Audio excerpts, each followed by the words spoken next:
काफी समय पहले की बात है। एक गांव में रॉक एंड जो नाम के पति पत्नी रहते थे। दोनों में बहुत प्यार था और आपस में अच्छी अंडरस्टैंडिंग थी। रॉक को एक दिन अचानक युद्ध पर जाना पड़ा। इस बीच जो घर पर अकेली थी, वह एक समझदार महिला थी। कुछ समय बीता और एक दिन रॉक वापस आ गया, लेकिन रॉक पूरी तरह से बदल चुका था। वह एक अजीब तरह का इंसान बन चुका था। हमेशा खोया रहता, न वह पहले जैसा प्यार करने वाला था और न उसका चेहरा पहले जैसा मासूम। वह एक भयानक और डरावना इंसान बन गया था जो बहुत परेशान रहने लगी। फिर एक दिन वह गांव के एक वैद्य के पास गई, जो गांव के बाहर एक झोपड़ी में रहता था।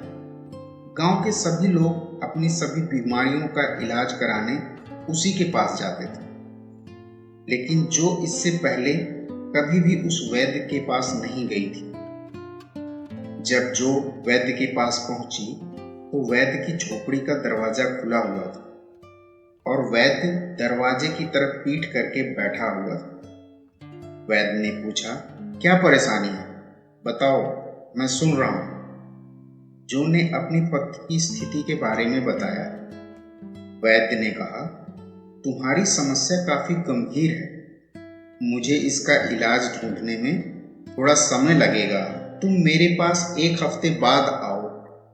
जो वहां से वापस आ गई और एक हफ्ता पूरा होने के बाद जो फिर से उस वैद्य के पास पहुंची।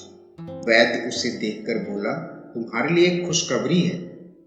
मैंने तुम्हारे पति के इलाज के लिए तरीका ढूंढ लिया है, लेकिन उसके लिए एक खास वस्तु की आवश्यकता होगी।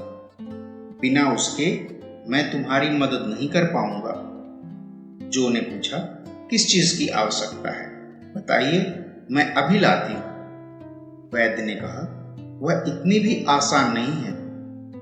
जो ने कहा, मैं अपने पति के इलाज के लिए कुछ भी कर सकती हूँ। आप बताओ, मैं वह जरूर लाऊंगी। वैद्य ने कहा, औषधि बनाने के लिए मुझे जीवित शेर की मूंछों का बाल चाहिए। जीवित शेर की मूंछों का बाल? जो ने चौंक कर पूछा। वैद्य ने कहा, हाँ, जीवित शेर। जो ने कहा, यह तो असंभव है। इस पर वैद्य ने कहा, यदि असंभव है तो मैं तुम्हारी कोई मदद नहीं कर सकता।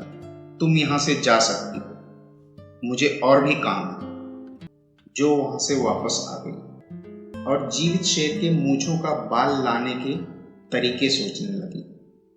अगली शाम जो एक कटोरे में मांस का टुकड़ा रखकर पहाड़ी की तरफ चली गई, जहां कुछ लोगों का कहना था कि वहां एक शेर रहता है। जो ने चुपचाप बिना आवाज किए गुफा के मुहाने पर मांस से भरा हुआ कटोरा रख दिया और चुपचाप वहां से वापस आ गई। अगली शाम वह फिर एक कटोरे में मांस लेकर वहां गई। उसने देखा, कल जो कटोरा रखकर गई थी वह खाली हो गया था। उसने खाली कटोरा उठाया और मांस से भरा हुआ दूसरा कटोरा वहां रख दिया। यह क्रम कई महीनों तक चलता रहा। जो ने कभी भी उस शेर को नहीं देखा था, लेकिन घास पर उसके पैरों के निशान अवश्य देखे। जो को समझ में नहीं आ रहा था कि वह शेर की मूंछों का बाल कैसे ले, लेकिन शेर उसके आने की गंध को पहचानने लगा था और वह जैसे ही वहां पहुंचती, शेर गुफा के मुहाने तक आ जाता था। एक दिन जो ने उसका मुंह देखा, देखकर घबरा गई, लेकिन शेर ने कोई हरकत नहीं की। वह एकदम बिल्ली के जैसा मासूम बना रहा, जो उसकी आंखों में प्यार से देखती रही, लेकिन सुरक्षित दूरी से। कुछ समय और बीता। अब वह शेर के सिर पर हाथ फेरने की हिम्मत कर पाती थी और शेर उसके सामने पालतू बिल्ली की तरह लेटा रहता था। एक दिन जो घर से एक चाकू लेकर निकली और हाथ में मांस से भरा हुआ कटोरा भी था। कटोरा देखते ही शेर उसके पास आया और जो ने कटोरा उसके सामने रख दिया। शेर ने मांस खाना शुरू किया। जो ने सोचा, मौका अच्छा है, लेकिन वह डर गई।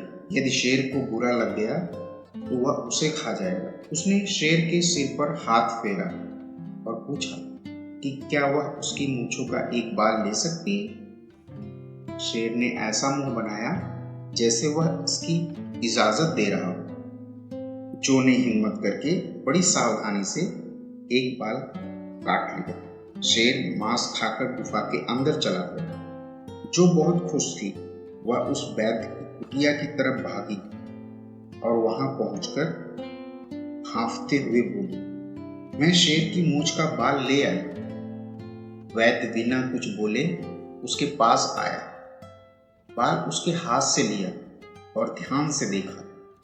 यह एक जीवित शेर के मूंछ का बाल ही था, लेकिन वैद्य ने उस बाल को आग में फेंक दिया और बोला, अब इसकी कोई आवश्यकता नहीं। जो ने आश्चर्य से पूछा, तो क्या औषधि बिना इसके बन जाएगी? वैद्य ने जवाब दिया, अब किसी औषधि की जरूरत नहीं। जो ने दबे हुए स्वर में पूछा, क्या मैंने बहुत देर कर दी? अब मेरे पति कभी ठीक नहीं हो सकते? वैद्य ने मुस्कुराते हुए कहा, यदि तुम अपने प्यार और समझबूझ से एक जंगली खूंखार शेर को अपने वश में कर सकती हो, तो क्या तुम्हारा पति उससे ज्यादा भयानक है? जो सब कुछ समझ गई और अपने पति की अच्छे से देखभाल करने लगी। कुछ समय बाद उसका पति पहले की तरह ठीक हो गया। मोरल ऑफ द स्टोरी यह है, जीवन की कठिन परिस्थिति में जो अपना धीरज और सूझबूझ खो देते हैं, वह और कई तरह की परेशानियों में फंस जाते हैं। और जो लोग अपनी समझ और सूझबूझ बनाए रखते हैं, वह जल्द ही इससे बाहर निकल जाते हैं।